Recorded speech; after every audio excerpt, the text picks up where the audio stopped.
Welcome, everybody, to episode number 4 of The Hitting Zone, a new podcast presented by YBM. I guess at some point, I'm not going to be able to say new because we're going to have some shows. We got a lot on deck. I'm excited about this one. Today, it's usually me being on the show with Brian, and this time I get Brian on the show with me, and we are going to talk a little baseball, a lot of baseball. We're going to talk about something that just happened this past weekend in American Legion baseball. And then we're going to get into some of, kind of youth high school baseball. But this one's exciting for me because you gave me a chance, I guess, we're into July, so this might have been 3 years ago. We started talking on the phone, and you give me a chance to kind of get on to your show, and we talked some baseball. And I think back then we might have been around 400 or 500 followers, and now we're 1,600, 1,700. We just broke 1,700. 1,700, yeah. That's awesome. That's over there. Yeah, over at Youth Baseball. Is it Youth Baseball Midwest on the YouTube? On YouTube. Okay. Mm-hmm. I'm subscribed, so all I'd go is I got my notifications, and that's what you need to do so that you can get quality information from this show and others, because that's what we do. We hit dingers, and there's a little bell up there that you can hit. And especially you're a dinger kind of guy. Yeah, and right? if you're a strike thrower, you can just throw that dart right at that bell. Oh, I like that little handheld dart and just click it. Pew. Yeah, if you're a pitcher. Absolutely. That's a new one. I like that. I have to work on those things. Yeah. Every week I think I change my introduction. I was telling the guys I was practicing at home. Trying to work on my introductions. But I'm excited about this one. A lot of you know, some of your followers pay attention kind of what I'm about. I'm a big Legion guy. I played Legion baseball, believed in Legion baseball. And if you didn't get a chance this past weekend to catch the live feed, Busch Stadium, it was an all-star game. Is that correct? That's correct. Well, Brian, now it's time to introduce you, I guess. I didn't really do that, but... That's all right. Everybody knows. Yeah, that's what I figured. Everybody knows who you are. You got your face everywhere on YBM and then Red Earth Productions. So, heck of an experience, I guess. I didn't get to finish the game out because I had things I had to do. Talk about that experience yesterday at Busch. This was our second year, and, so actually it went smoother for us. It was a little better. We're still working on the production side of things. We take notes and you can ask Drew over there. He probably, because honestly, I'm this guy. They hate the car ride home. So we'll talk about that later, I guess. Car ride homes. I know, right? Don't be that guy. It's not different. We're on the way back, and I'm like, what we could have done better? What do we do? I'm just that guy. I am that guy that I don't think I'm ever satisfied.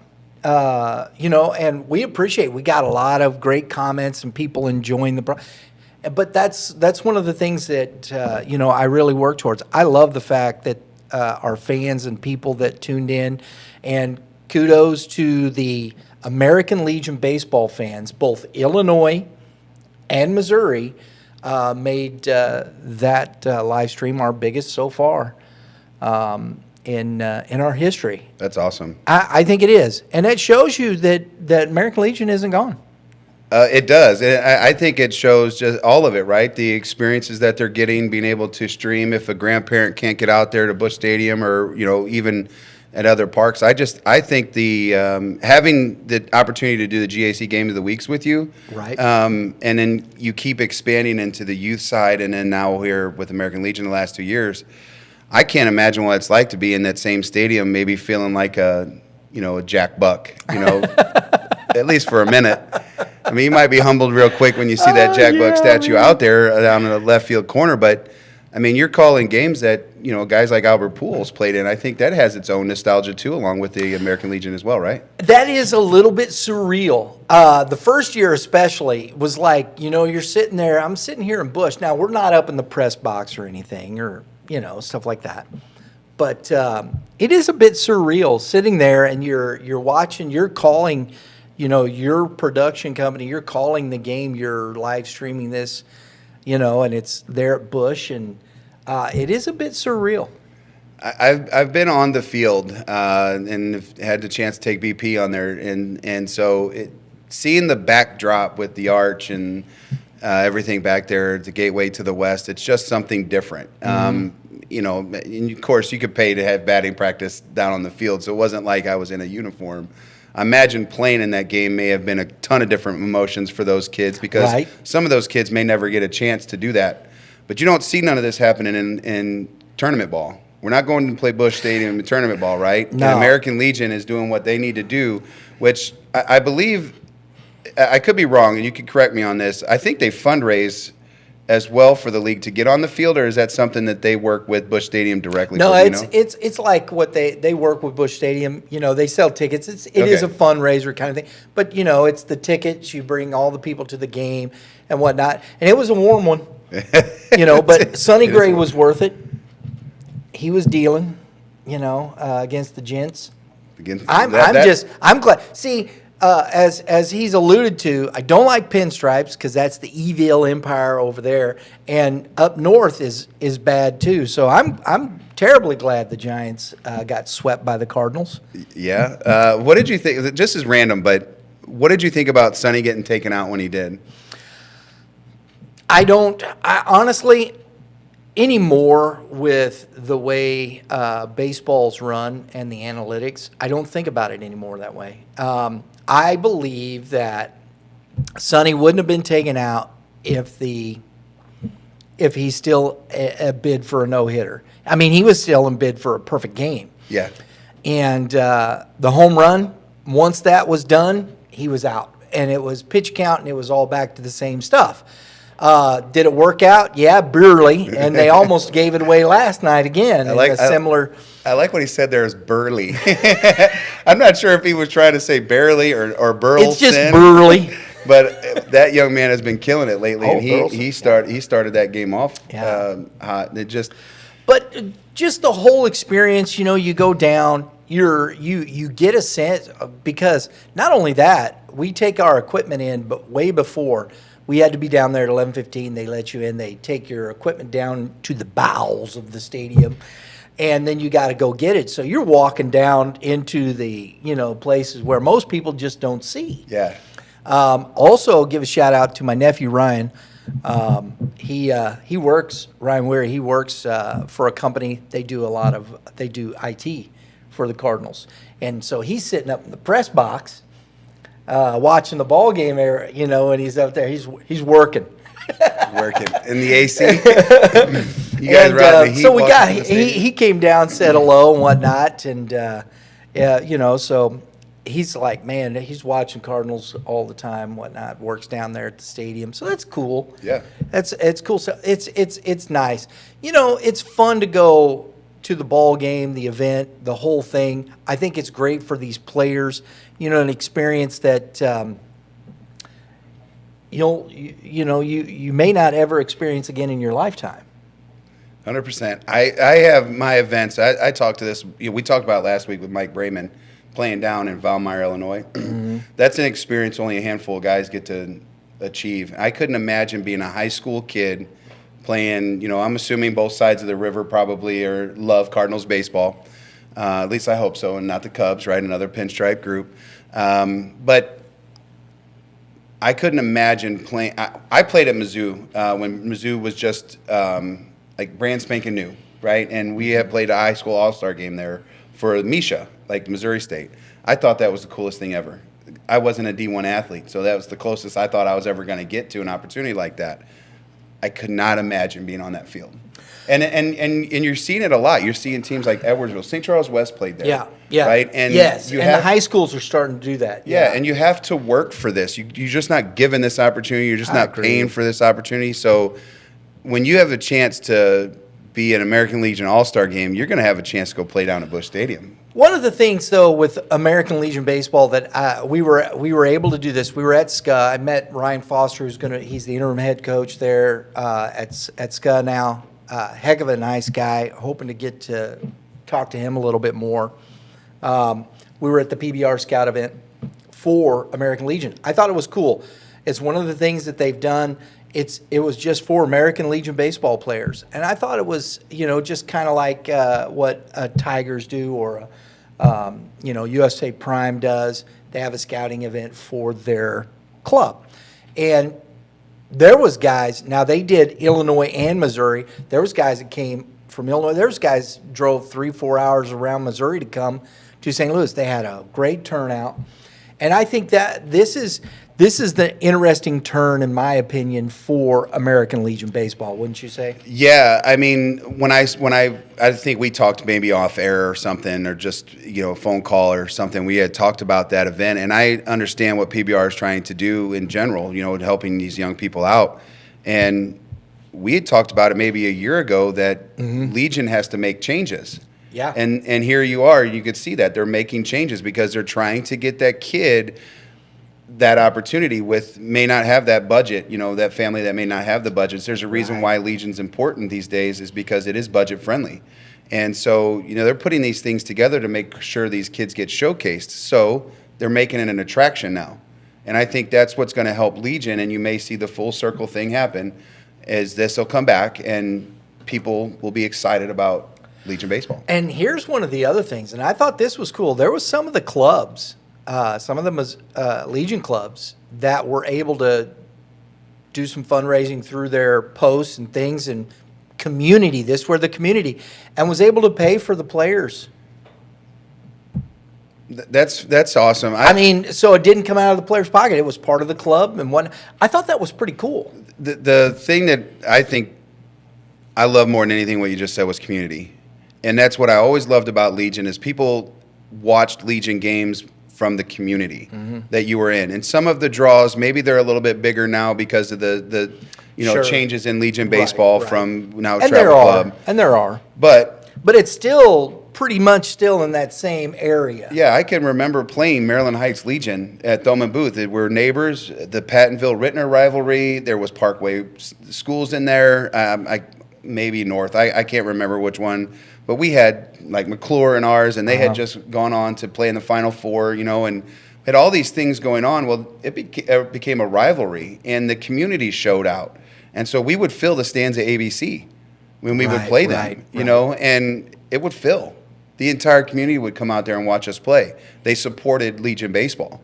The Legion Hall was there. You had the old guys at the Legion Hall that you sit out on Friday nights, eat catfish or whatever, whitefish that's in the I don't know what kind of cod, maybe. I don't know what it is, but, the fish fries. And they would have adult beverages and watch baseball. And it feels like something special. And that's like was down at Valmeyer. It's the same way. It's a big Legion event down there. So their Valmeyer Legion post is the one that really helps out with the big production down there. They fundraise down there for this event. And it's awesome. Right. That was what was cool. I saw a lot of veterans at the ballpark at Busch Stadium coming just watching the ball game, veterans from different posts. The Steve Cloud, who's not the national chairman, but he's the national director, he's from Indiana, and he's the guy that is in charge of the national product as far as how it moves through marketing and all those things. He was there. So the state director was there. A lot of these people came to support this, showing community. I think that's something maybe I think we can get back to a little bit. And people say, oh, well, the club. Well, if you got a club, let's do that too. If you're doing the same things. And maybe as a club, maybe one of these clubs, you look at the fact that maybe you affiliate with a post. See where that goes to. See what you can do. Create some opportunities. I think there's a lot of opportunity for baseball with some kids. Because look, I'm just pulling up. We're gonna do our Legion show this week as well. But just a few things. Here's a kid, Brody O'Hanlon, plays for Post 218, 6'8", 6'9", a 7, a 705, and a 710. Charlie Morgan, this kid, Charlie Morgan from Warrensburg High School, big kid, ran a 7. I mean, Charlie Morgan is taller than me, and he ran a 7'1", dude.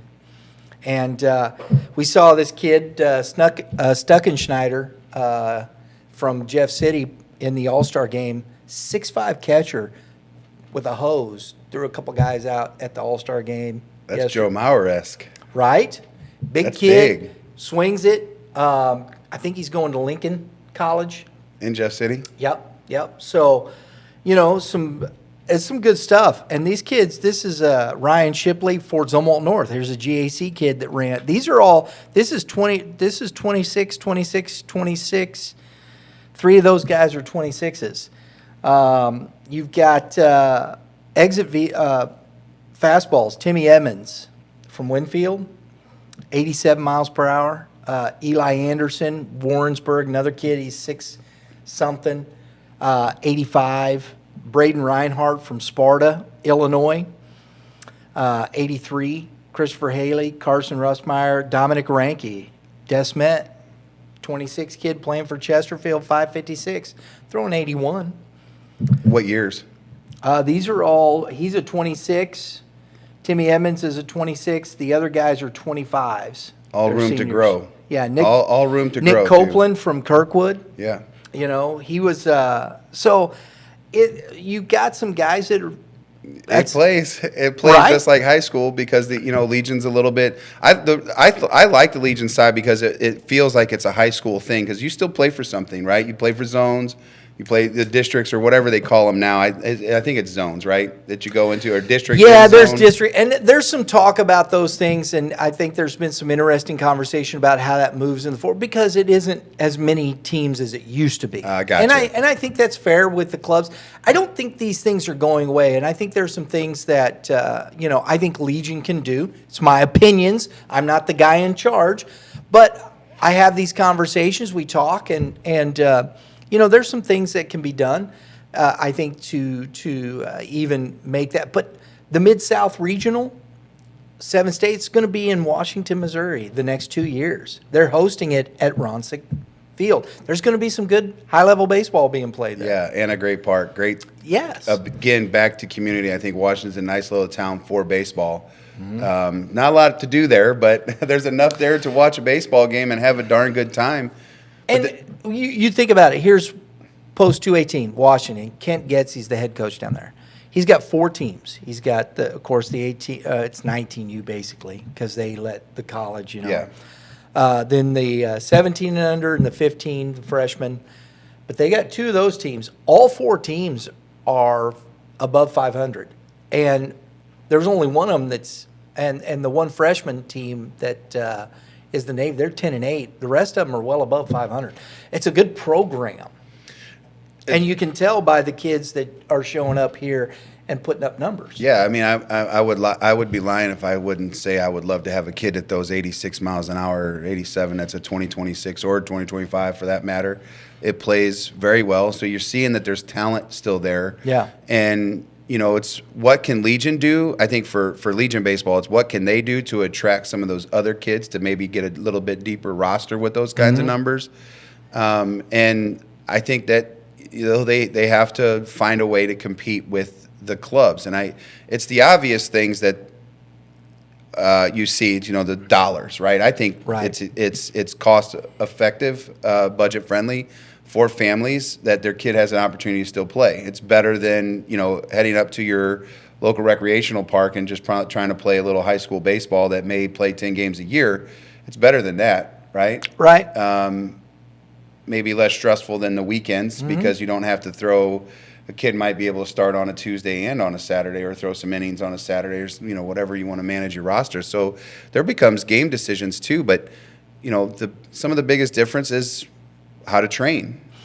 There's one of the things that I think is interesting. If you can save some money on the one side, if you're not a family that's just pockets or whatever, and you play in Legion ball, but you want to continue to develop, and I think this is the big thing, then you can find an instructor.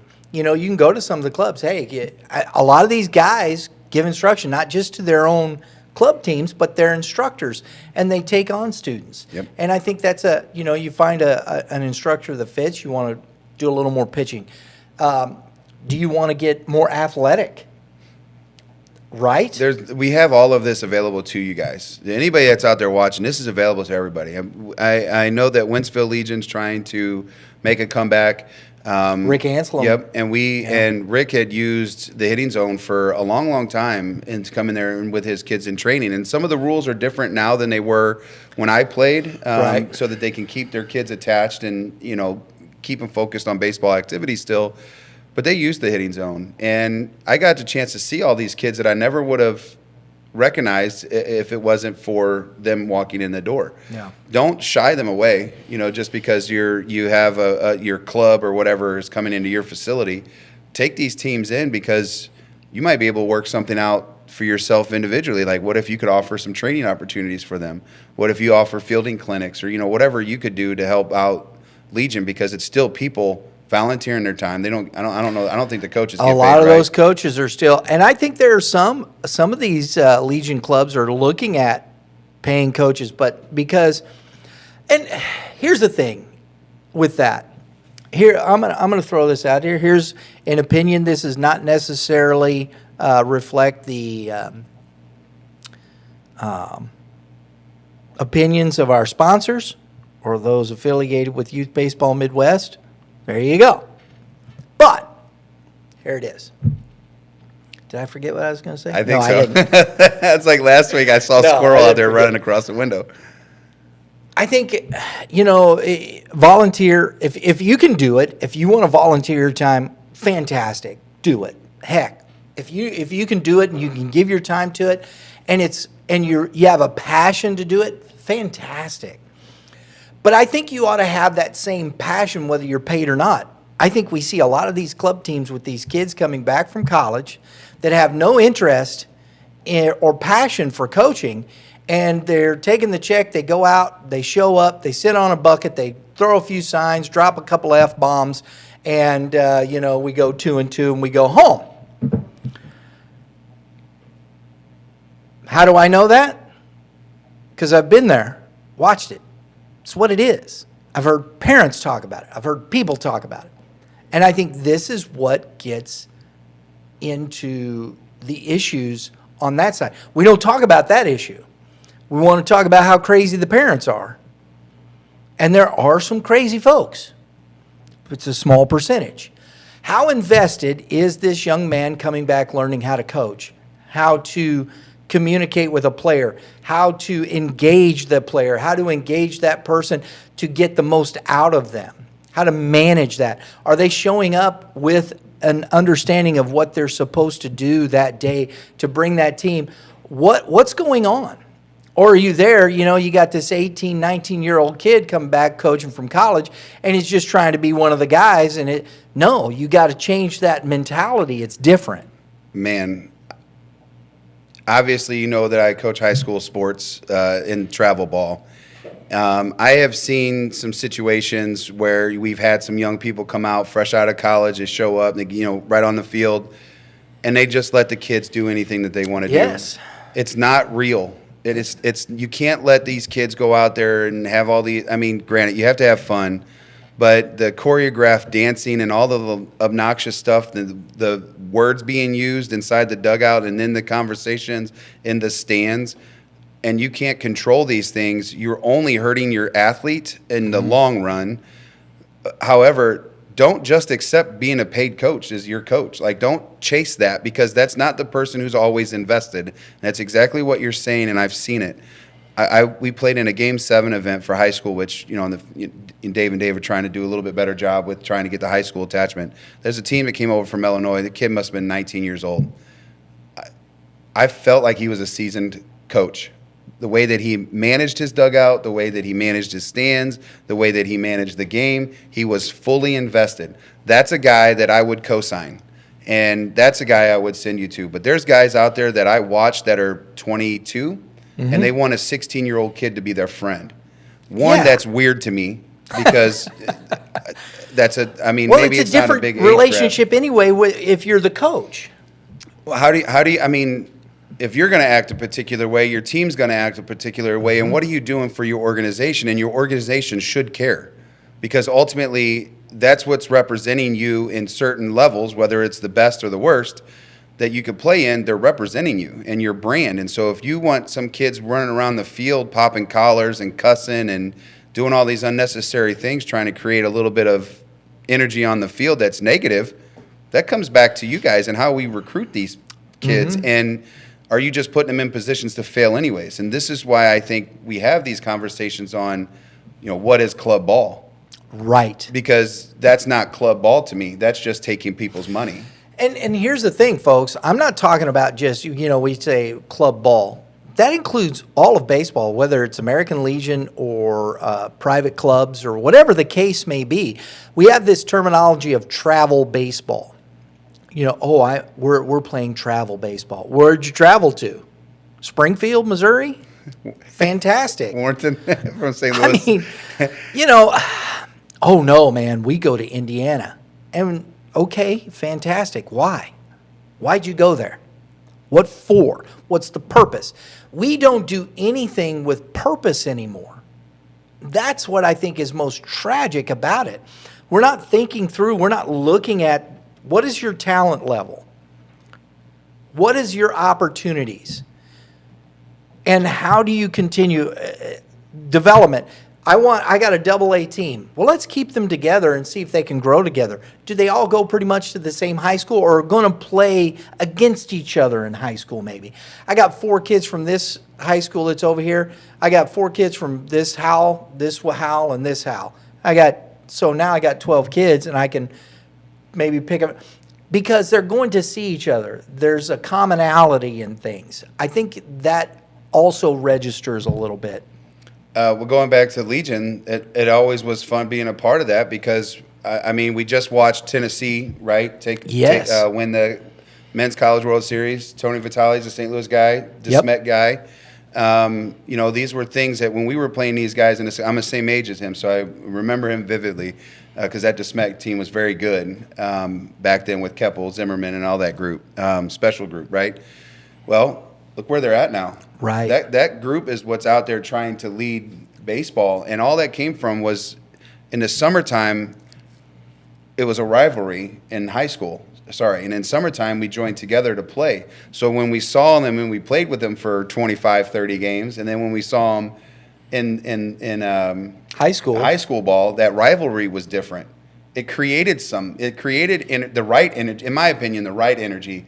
We didn't go out there wanting to F-bomb the kid. We did want to go out and beat the sleeves off of them. Yes. But they wanted to do the same to us. And I love that feel. And real quick, the thing that St. Peter's is doing, SPAA or SPA and Baldwin, the little middle school thing, that is absolutely amazing to me. For the longest time, I've tried to connect one school to one location and that we could just take all those kids and grow them. I think it's great for the community. It's great for baseball. It could be great for Legion. It could be travel and obviously the high school side. But that thing right there, what they're doing, I think is amazing. And so if you're a middle school coach watching this, please contact me. I'm giving free cage time away for you guys. That's a plug for my business, I guess. I want to be a part of this experience because I am invested in the GACs now very differently. A lot of these are GAC schools. I think it's amazing that they're putting that together for the community. And so if it was Baldwin and SPAA, fed off that, and if it was a couple coaches, whatever, keep doing it. I'll keep offering it. This is amazing. And I think that could help ultimately Legion down the road too. Is because what is it? It is local kids. You have to be in Wentzville School District. You have to be in this particular school because they have a Holt, they have a North Point, they have a Timberland. And some of those things are changing a little bit because of the dynamics of things. So, because I know there's some Troy kids playing in Ellsbury, Winfield again. But now Troy wants to come back and start putting together their Legion program again. Well, I think those things that's fine. How do you do this? What is that thought process? And, where do we go from here? What is the state of youth baseball? And I say youth baseball, I mean from high school, senior high school on down, because they're still youths. We are still or utes. I'm still a ute. I'm still and here I am. But I'm overweight. It's all youth baseball, whether it be elementary, middle, or high school. It's all youth baseball. And I think we need to focus in on those things and understand it's still youth baseball. And I think it's an identification.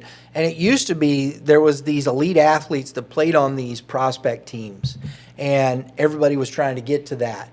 But now we have everybody's a prospect team. Well, that's just not true. It's just not true. In reality, it's not. You asked, you didn't ask, but you kind of made a statement about why travel. Mm-hmm. And so. Yeah, I went, and then I went here. And that goes to that, though, with the prospect It does. teams. Thinking about my group, and I have a good team. I don't have a special team. I have a good team. And my parents wanted to be challenged. I said, okay, well, let's go find a challenge, right? And we've been challenged here in St. Louis. We haven't won a tournament in St. Louis in 2 years. We compete in St. Louis. However, kids do like to travel, right? So you go and have an experience. And I think that's fine. So we did. The experience of it, yeah. We went and had an experience. I didn't know what the expectations going down there. I'd never been in this tournament before. We went down there and I saw one of the best teams, hands down, in a long time. What I would consider elite. These were kids from Oklahoma that had invested time in developing, which we'll touch base on, the word development. They bought into nutrition and health at 11 years old and focused on a lot of that more than playing a bunch of games. They practiced a ton. They played 25 to 35 games a summer, right? Where most people are playing 45, 50 games a summer. Well, when they weren't playing at 20, they were practicing. They were finding other opportunities. They invested into the gym. They invested into nutrition. These were kids that were 6'1" and 195 to 205. I don't think they had a kid under 175 pounds on that field. And their shortstop was a little stocky kid that was thick as can be. They had a kid that was 6'5" through 90-something miles an hour.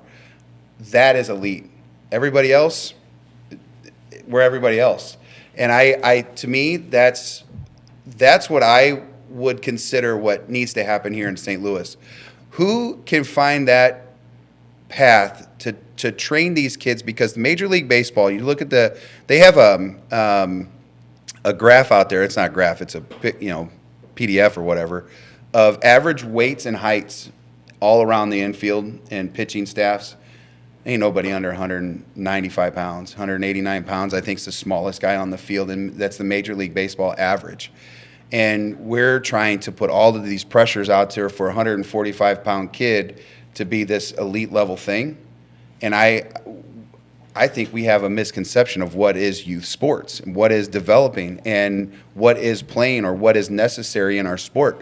And all of these top teams, whether they're Legion, club baseball, high school, practice is probably the most important thing versus all of these games. Because why I like Legion, you play on a Monday night. I don't know if that's accurate, but let's say Monday night. Well, you're not taking Tuesday off. Typically, you practice. You practice Wednesday. You play a game on Thursday. You might have an off day Friday because you might be traveling somewhere. You play Saturday. A doubleheader. Something of that nature, right? Well, what are you working on, the things that you fail? So, for example, Sunday, we had some issues that we need to correct. Well, we don't have practice now this week because we have games that are starting a little bit early. So our normal scheduled practice day is Thursday. So when do I get to have those kids again to talk about those mistakes that we made? I think this is one of the interesting things here when you talk about baseball and the sport that it is, okay? Now, in high school, college, it's different. Major League Baseball, they play 162 games, right? In what? 180 maybe? 190 games. Is that what days. it is? It's something like that. There's very few days off, right? Because you're starting, what was opening day? April 4th? Was it March 31st this year? March 31st. Well, you had the Dodgers and whatchamacallits went down Well, that was 2 games away. Nobody cared. You do. I didn't. I watched some of it, but I thought it was ridiculous what they did. Sent them over there during spring training. It was stupid. And then go back and play more spring training games? Oh, boy. Anywho, we won't go down that road. So you got April, May, June, July, August, September. 180 days. 180, 190 days, 185, something right? like that. So when do they practice? During. And it's it. Those guys come, when they're practicing, they'll take their days off. But what they do is they show up at the ballpark 3 hours, 4 hours, 5 hours before, get whatever treatment, and they go out and they work with the coaches before the game. Now, is that the way we should do it? No. But all we see is the games every day. We don't see that guy out there. We don't talk about it that much. If you want to be privy to something, they've talked about it more right now is because Mookie Betts made that transition to shortstop and how much work he's had to put in before games, before every game. Then got his hand broke. Yeah. But he's a fun one to watch. But you see the guys that continue to develop, they're out there before those games taking ground balls. They take ground balls, 100 ground balls, and they're throwing. So it's more than just playing the game. Oh, yeah. Go back to Mookie, though. When he transitioned to be a full-time infielder, how many years had he been taking reps, though, before games started at infield just in case, because the Boston Red Sox had said, hey, maybe you might play some second base, or the Dodgers because said, he hey. was a second baseman coming up through. Right. Yeah. And so he had still worked on his craft that brought him or got him drafted, Right. And now here he is, and everybody's like, man, what a heck of a player.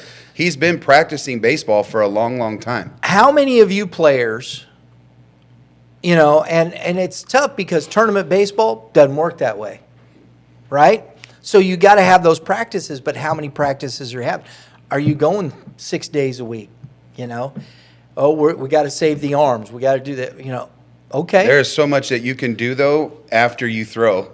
Right. You don't have to throw again. And how many of those guys in Legion Ball are calling up the coach and saying, hey, I want to work on my infield. I want to work on this. I want to work on this. I'll be at the ballpark. You come, hit me some fungos, hit this, do this. What are we doing? It's got to start with the player. It's got to start with I think that's the key to this. Where's the player? Where's their mindset? What work are they putting in? Then you can start gauging everything else. All the rest of the conversation, to me, is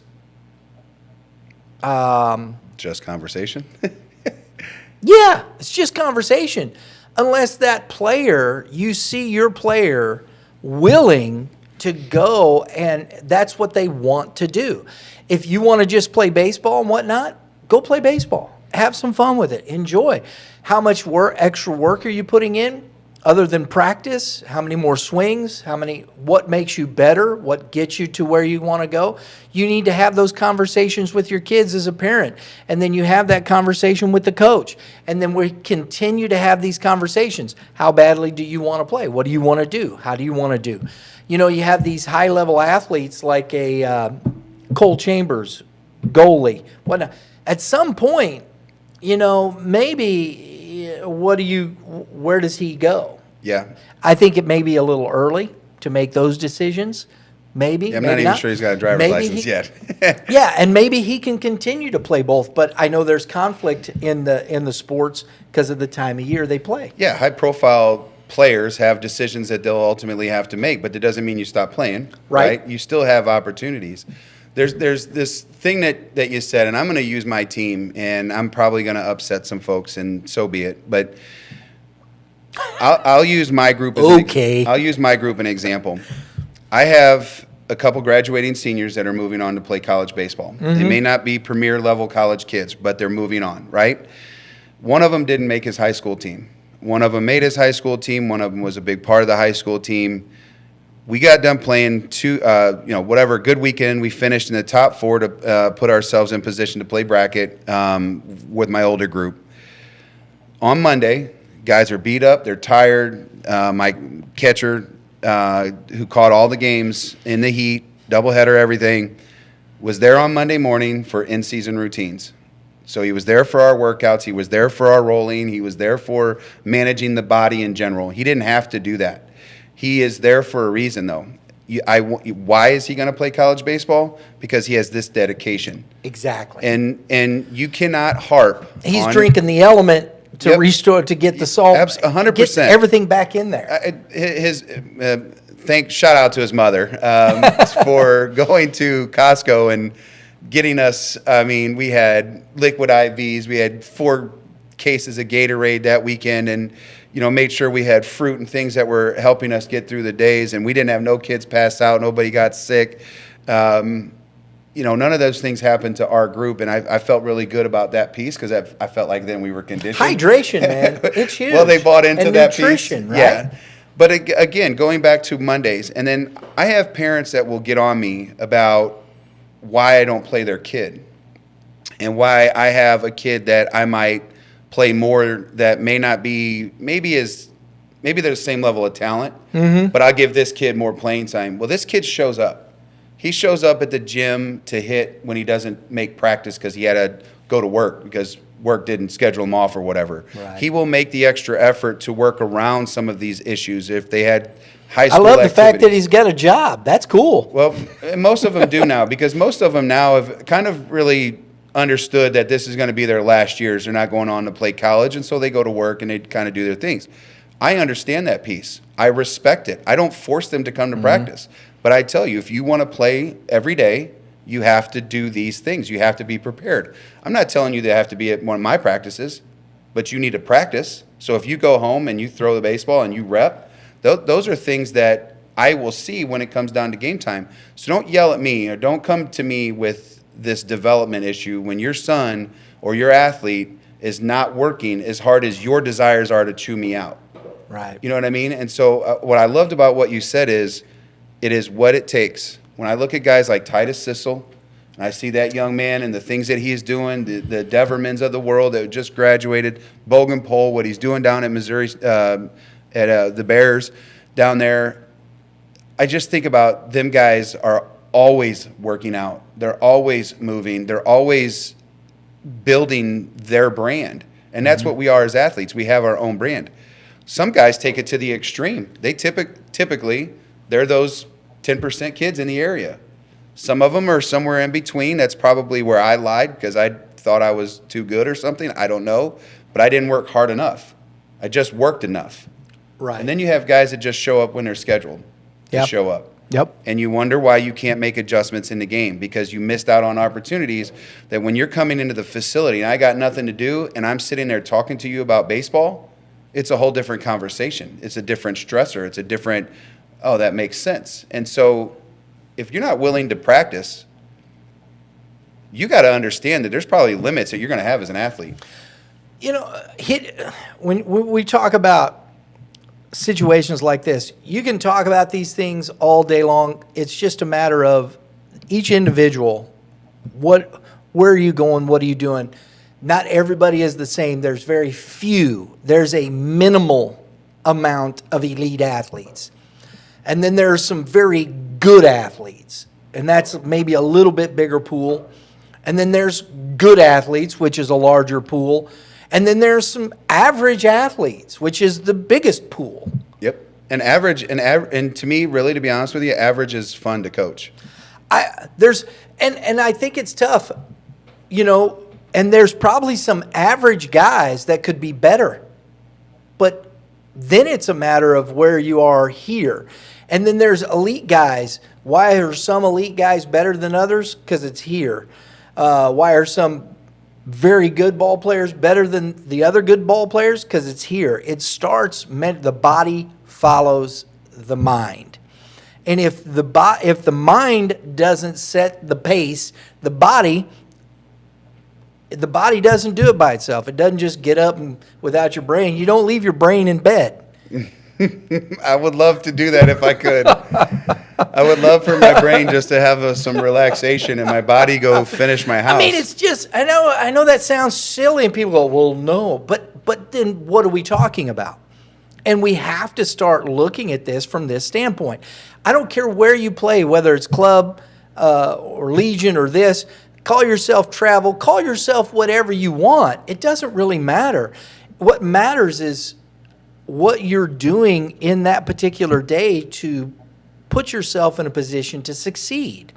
Because winning isn't a matter of result on a scoreboard. Winning is a matter of what you do every day to put yourself in a position to have success. And if you do that more times than the next guy, I guarantee you, I can't guarantee, there's no real guarantees, but you're going to have more opportunities to have the result you want than the other guy. Kobe's first year in the NBA in the series, I don't know what, I'm assuming first round. when he ended the game, I think the game that they lost to be eliminated, he shot like 4 air I know balls. this story. I'm a Laker fan, been a Laker fan, grew up a Laker fan since I was a kid, okay? I remember this. I remember watching it. It was horrible. I'm like, what are you doing, man? The best 19-year-old in the planet. Yeah, and he shoots 2 air balls. I think it was 3 or 4. I'm like, get the ball to Shaq, man. And that's what I'm screaming. Get the ball to Shaq. But nonetheless, he did it. They fly back to L.A. This was in Utah. They fly back to L.A. He just couldn't. He gets in his car. He has a gym that's close to his house that he has keys to. He drives to the gym. It's like 4 o'clock in the morning, and he said, I shot about 1,000 jump shots. One of my favorite things from that conversation. What? Yeah. I mean, it's 4 o'clock in the morning. But the only reason I brought this up was because of what you said prior to this, right? And it was going to be, what are you going to do dedication-wise? Yeah. And what I learned about that comment was what drove him, and this could have been what drove him to his madness, is he had never played 80 games in a year before, let alone the playoffs, right? So he had didn't to get have his stronger. legs. Yeah. And so, again, why do I have guys working out in the middle of the week is to keep the things that we gain from the winter. So we have an in-season routine. I offered it to everybody, only a handful of guys took it. Those handful of guys are typically the better players in the organization in general. There's nothing to do with everybody else. They are trying to do something different. But I brought up Kobe because I didn't really understand Kobe until, unfortunately, he passed away. And I didn't realize his mentality and how great it was. I always thought he was just a clown. I was going to use another word, but I didn't want to do that here. I thought he was that mean guy, if you will, and I got to thinking about it. I was like, man, I didn't give him any credit because it was his work ethic and his mentality that was trying to drive people to be successful. And again, what is successful? It wasn't the winning and the losing. And then after he retires, what does he do? He goes and wins an Oscar. And didn't he win something for his podcast with the I think Punies, I think it's called? Yeah, I mean, it's just that mindset. And when you talk about those things, it's not even just the physical attributes. It's what are you going to do? How do you set yourself in motion? And it's not just about sport. It's about how you exist, how you live. And there's a sacrifice everywhere. And it's only a sacrifice if you believe it to be. Well, yeah, I just said it because it was the easy term. Right. Here, let's put it into baseball. One of the guys, I think he was kind of one of those freak athletes anyway. But even at that, it didn't stop him from doing these things. After every game he pitched,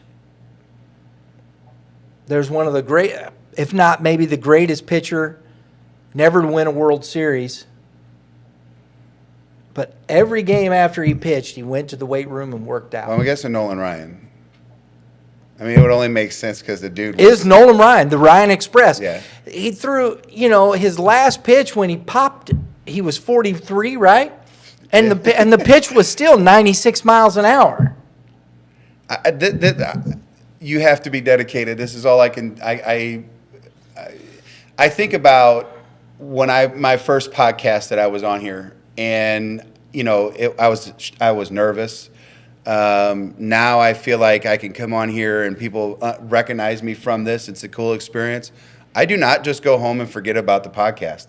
I go home, I rewatch the podcast, I see how I can act a particular way. Like the first day, the first one that you allowed me to do with Brent, I was like this the whole time, and it drove me bonkers. And so it is now conscious in my mind. I'm trying to smile, not the goopy teeth, and I know you laughed at me. He's like, we always critique ourselves a particular way, but I do. Yeah, I do. But that's what I think. That's what motivates us. I think that's what motivates guys that ultimately get to some of the next levels. And what are you willing to give? Well, we only got a short time here left, but I want to say this to you. In that respect, I think the biggest thing for anybody is the fear of failure.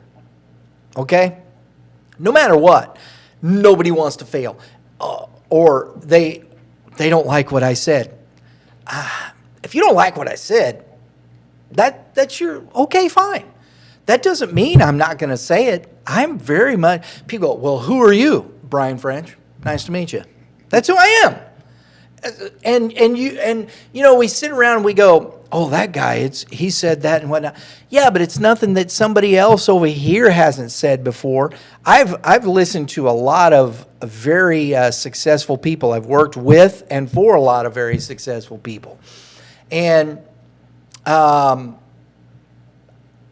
heard them say the same things I said long before I met them, because it's pretty basic stuff. It's not rocket science in that respect. There are certain things and formats that you have to follow. I understand how we should act, what we do, and whatnot. If people don't agree with what I say, they can turn off the show. It's okay. I don't get mad at people. I don't worry about somebody not liking me. If you don't like me, you don't know me. I'm a pretty nice guy. I've done some shows with you behind the scenes. No, I'm just kidding. I'm just kidding. That's all right. No, you could be a fiery character. I love it. I am a fiery character. Oh, no, but you I'm very passionate Yep. about who I am and what I think. And I'm very, as far as competitiveness, the intensity as far as within those things, very much so. But doesn't that bring out the best in what you can offer in the production of it in general, whether it's this or it's sport? I do, and I think you see that within any walk of somebody working to be successful at something and, passionate about what they think and what they believe.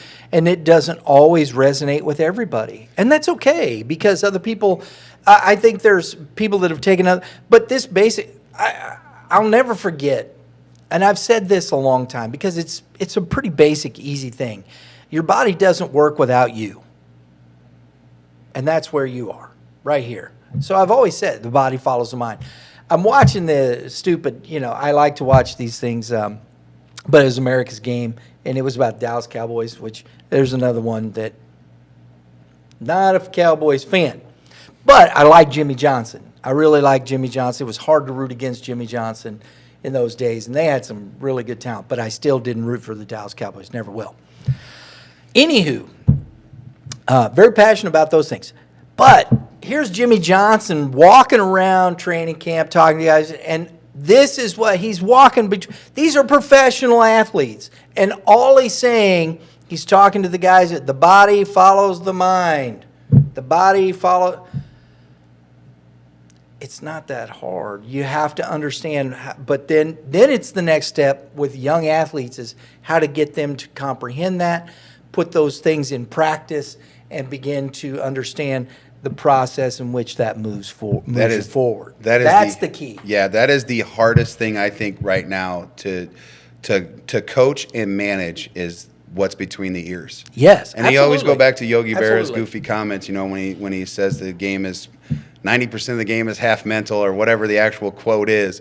When I think about that piece, or 50% of the game is 90, I don't know, whatever it is. It's got those numbers in it. But I think about that, and I'm like, you know what, man? When I go out there and play, the days that I felt like I failed, I was really bad. But the days that I felt like I went out there and tried to be successful, which was I had to flip the perception of what failure was and success.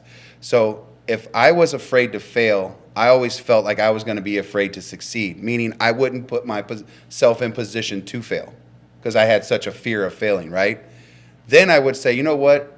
Who has yelled at me for trying to make a great play? You know what I mean? And so nobody Right. has ever yelled at me for trying to make a great play. Nobody's ever yelled at me for making the third out at third base by hustling. Now, I've been talked to, right? The coach goes, "What are you doing?" And I would explain, well, I It's thought like, I had the bag. oh. Well, those are the ones that bother me, I think, the most, because at least you have to have a plan. And I was like, "Coach, I thought I had it." Yeah. And he goes, well, okay, pay attention next time. Like, Right. see where the ball is, see the velocity, see the closing gaps. Make better Yeah, judgments. well, but Yeah. again, it's up to me to determine It's how learning. to take that, right? Yeah. And so, again, going back to Kobe, failure is a figure of your imagination. You make it what you want. So if you're not willing to fail in this sport, I don't think you can put yourself in position to be No. successful. No, right. And I agree. I encourage that we work hard. I try to get the term failure out of our vocabulary in our sport because it's so very hard. And it's already a given. I mean, literally, again, I always use percentages, but 30% of the time I got on base, with a hit. I am doing something really well. What happens in all that other 70%? Well, I'm not going to get to that 300 batting average if I'm worried about my ups and downs of the season because I went 0 for 10 and I had 10 bad at bats. If I let that go with me, I'm going to change something so that 300 ends up to being 250, and then I'm going to change that and I'm going to end up being 200 because now we're talking about consistency. And as soon as you take consistency out of the game, we have other issues. Again, practice. Why are kids out of high school better than when we go into the fall? Because they are consistent with practices.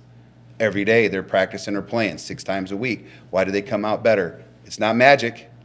It's reps. It's numbers. It's repeating itself. Why did Kobe go out and take 1,000 shots after he gets booted? Why is he up at 2 o'clock in the morning working out during the season? These things aren't, it's not rocket science. No, it's not. But I don't do it. No. I don't do it. But there's a reason why I look the way that I look and I feel the way I feel sometimes because I don't get out there and stretch. But I will make sure that I can throw BP to my guys and hit fungos the right way and do everything that is necessary to make my guys better. Thanks for having me on. Well, thank you for allowing me to do this. I mean, this is... Hey, it's your show. Well, yeah, we've brought on some guests that were exciting. We had a guest that we're going to have to reschedule today because he got lucky enough to make it to the finals where he's playing at. And we'll get Cameron Ginger on from Propel Hitting, which was a recommendation from Josh Cathcart. So I'm excited about that. But that goes back to the mental side of hitting, which, again, I think a large portion of this game is from that. And I'll have to work on some closing still because I still can't find the right closing. And I need some sponsors for the show for him to allow me to keep doing this. So somebody out there sponsor us, sponsor me, or I don't know how this works. It's my first rodeo. That's good. I like that. I'm probably a little We're working on it. I'm a little wider than the bull is. So yeah, we're working on it. I'm not sure if they're going to be roping but me. If you are interested in sponsoring else. the Hitting Zone show, give us a call. You can go to redearthpride.com. That's our production company. Yeah, absolutely. I need it.